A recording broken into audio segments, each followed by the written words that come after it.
राम राम मंडळी, सत्यघटनेवर आधारित नवनवीन व्हिडिओजसाठी माझ्या चॅनल क्राईम स्टोरीज मराठीला सबस्क्राईब करायला विसरू नका. व्हिडिओ आवडला तर व्हिडिओला नक्की लाईक करा. 20 वर्षाच्या मुलगीचं तिच्या घरच्यांनी थाटामाटात लग्न लावून दिलं. लग्न झाल्यानंतर ती सासरी आली. तिथे तिचं चांगलं स्वागत झालं. नवरदेवाच्या घरातल्यांनी मुलगीला खूप चांगल्या पद्धतीनं तिचं स्वागत केलं. नंतर घरचे सगळे मंडळी जेवण करून आपापल्या घरी निघून गेले. नवरदेवाच्या घरातल्यांनी नवरी मुलगीला तिच्या रूममध्ये जाऊन बसवलं. ती एकटी तिथे बसलेली होती. नंतर नवरदेव रूममध्ये गेला. नंतर त्याने जे केलं त्यामध्ये मुलगीला आपला जीव गमवावा लागला. आता हे नक्की घटना घडली कशी, या घटनेची सविस्तर चर्चा करण्यापूर्वी मित्रांनो, माझ्या चॅनलवर नवीन असाल तर चॅनलला नक्की सबस्क्राईब करा. व्हिडिओ आवडला तर व्हिडिओला लाईक करायला विसरू नका, जेणेकरून तुम्हाला अशा प्रकारच्या बातम्यांची अपडेट लवकरच मिळत राहील. सपना नावाची एक मुलगी होती. तिचं नुकतं वय 20 झालेलं होतं. तिला आईवडील नव्हते. तिच्या मोठ्या भावाने तिला सांभाळलेलं होतं, मोठं केलेलं होतं. म्हणून आता त्याच्या मोठ्या भावावर ही जबाबदारी होती की तिचं लग्न करायचं आहे. आपल्या लहान बहिणीचं लग्न लावून द्यायचं आहे. म्हणून त्याने खूप ठिकाणी लग्न जुळवणाऱ्या मंडळात तिचं नाव दिलेलं होतं. म्हणून वरच्यावर सपनासाठी चांगली स्थळं येत होती. पण सपना प्रत्येक मुलग्याला नकार देत होती. त्यावर सपनाच्या भावाने सुद्धा सपनाला कधी कोणत्या गोष्टीचा जोर जबरदस्ती केली नाही, कारण त्याला आपल्या बहिणीवर खूप जीव होता. म्हणून त्याने विचारपूर्वक तिचं लग्न करण्याचा विचार केलेला होता. सपनाची जी बहिणी होती ती पण खूप चांगली होती. ती पण तिला खूप सपोर्ट करत असायची. आता एके दिवशी सपनाच्या भावाला एक स्थळ चालून आलं. तो मुलगा सुशिक्षित होता, चांगल्या पदवीवर होता, चांगले पैसे कमवत होता. त्याला स्वतःचं घर होतं. त्याचबरोबर त्याचे जे कुटुंबीय लोक होते ते सुद्धा खूप चांगले आणि प्रेमळ होते. त्यांनी सगळीकडून त्या मुलग्याची चांगली चौकशी केलेली होती. म्हणून सपनाला त्याच्या भावाने त्या मुलग्याबरोबर लग्न करण्यासाठी सांगितले आणि सपनाने सुद्धा भावाच्या शब्दाचा विरोध न करता त्या मुलग्याबरोबर लग्न केलं. सपनाच्या भावाने आपल्या बहिणीचे खूप चांगल्या थाटामाटात लग्न लावून दिलं. लग्नात कोणत्याही प्रकारे कोणत्याही कमी ठेवलेली नव्हती. लग्न खूपच चांगल्या पद्धतीने झालं. आता सपना आपल्या नवऱ्याबरोबर सुधीरबरोबर लग्न झाल्यानंतर त्याच्या घरी आली. नवरदेवाच्या घरातल्यांनी सुद्धा सपनाचं खूप चांगल्या पद्धतीने स्वागत केलं. तिथे नाचगाणं झाले, सगळ्यांनी चांगले डान्स केले, खूप धमाल मस्ती केली. नंतर आता बाहेरच्या आलेल्या पाहुणे आपापल्या घरी जेवण करून निघून गेले. आता अखेर नवरदेवाला ज्या गोष्टीची आतुरतेने वाट बघत होता ती वेळ आली.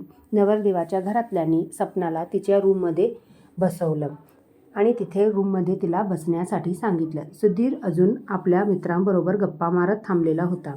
सपना रूममध्ये एकटी होती. सुधीरने आपल्या मित्रांना विचारलं की आज माझी सुहागरात्र आहे तर मी काय करू. त्यावर त्याच्या मित्राबरोबर सुधीरच्या चर्चा सुरू होती. सुधीरला त्याच्या एका मित्राने सांगितलं की आज तुझं खरं तर पुरुषार्थ दाखवण्याचा दिवस आहे. तुला आज आपला पॉवर दाखवायला पाहिजे. तू पण तिला आपलं पॉवर दाखव आणि ह्या गोळ्या तू घे. त्यामुळे तुला रात्रभर खूप चांगला मजा येईल आणि तुझ्या जोश पण चांगला राहणार.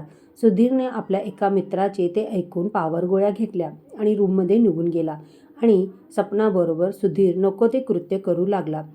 सपनाला सगळ्या गोष्टींचा खूप त्रास होत होता. ती आरडाओरडा करू शकत नव्हती, कारण तिची पहिली रात्र होती.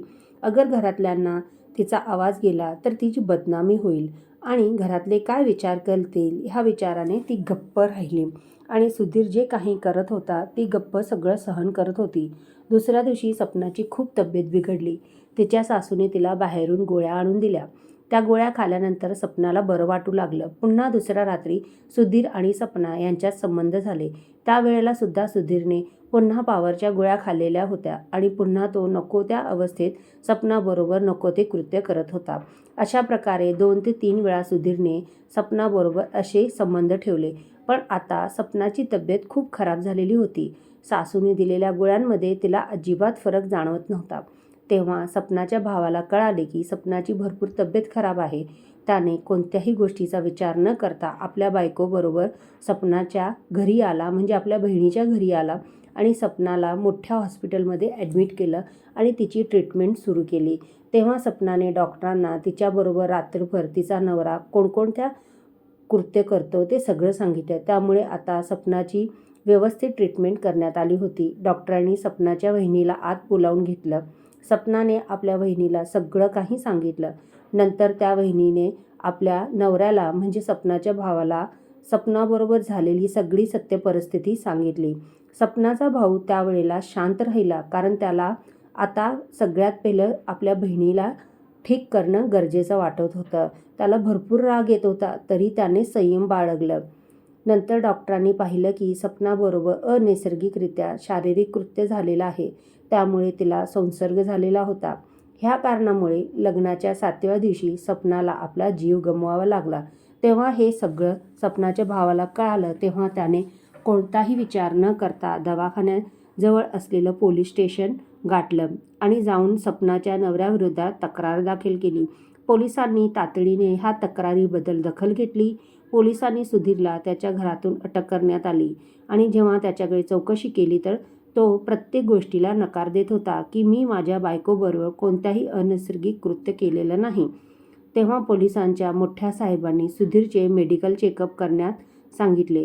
त्या मेडिकल चेकअपचा रिपोर्ट आल्यावर लक्षात आलं की सुधीरने पॉवरच्या गोळ्या जास्त प्रमाणात खाल्ल्या होत्या, त्यामुळे त्याने हे अनैसर्गिक कृत्य केलेलं आहे. आता सध्या सुधीर हा तुरुंगात आहे, त्याच्यावर केस सुरू आहे.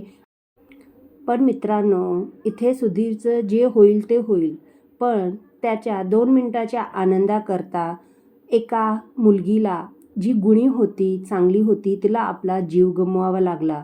कारण सुधीरने तिचे भरपूर प्रमाणात शारीरिक शोषण केलेले होते. त्यामुळे जे अर्धवट ज्ञान आहे ते कोणाकडूनही घेऊ नका, ते अतिशय योग्य आहे. पण मित्रांनो, आपल्या समाजात कोणत्या दिशेने जात आहे हे विचार करणं खूप गरजेचं आहे. प्रत्येक माणसाने आयुष्य आनंदाने जगायला पाहिजे, ना की गोळ्यांच्या आधारे वासना ठेवणे हे कितपत योग्य आहे. तर मित्रांनो, या घटनेबद्दल तुम्हाला काय वाटतं? तुमच्या प्रतिक्रिया नक्की सांगा. भेटूया अशाच प्रकारच्या सत्य घटनेवर आधारित नवनवीन व्हिडिओजमध्ये. तोपर्यंत स्वतःची काळजी घ्या, सतर्क राहा. जय हिंद, जय महाराष्ट्र.